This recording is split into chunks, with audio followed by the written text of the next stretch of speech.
Hilom ang gabi, ikaw gihapon nang napisan. Wala na ikaw ra gihapon nang makita. Gikapoy kog pangita sa tubag sa pangutana. Nganong gugma nato natapos ra kalit pa. Ang mga saad nga dili unta mausab, karon nahimong handumanan sa kagahapon. Nagpabilin ko diri, nagulat gihapon. Bisan kabalo kung dili na ikaw ang moabot.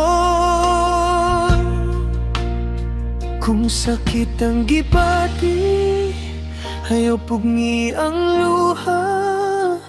Kayo sa hayang paghilak, mauray makapahuway sa duguhan.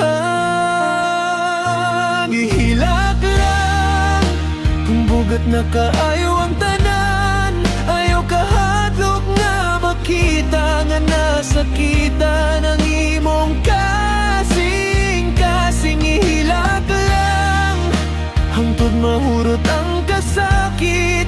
Kayang luha nga nahulog, dili pasabot nga napildi ka sa gugma. O kung mohabot ang adlaw nga okay na ang tanan, makahinumdom ka lang pero dili na masakitan.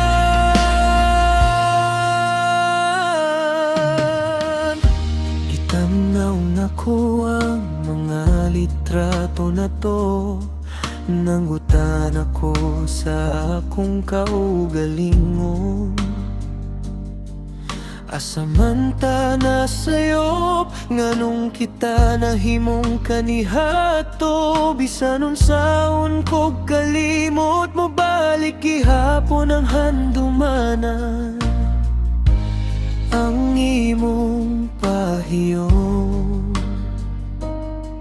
nagpabilin sa akong huna-huna. Dilit sa'yo ng mubiya, mas lisod ang mabilin. Pero ang panahon, hinay-hinay ragyod mo tambalo. Kung dili man kita ang gisulat sa kapalaran, salamat gihapon kay nahigugma ko nimo sa tinud. Ihilak lang kung mao pang paagi sa pagbangon, kay human sa ulan mo balik ra ang kahayag. Ihilak lang, ayaw pugni ang kasakit. Kayo sa kaadlaw, makatawara ka pag-usap.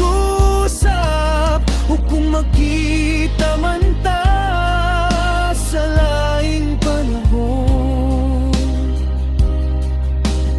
pahiyom na lang, kay nahuman na ang istorya na to.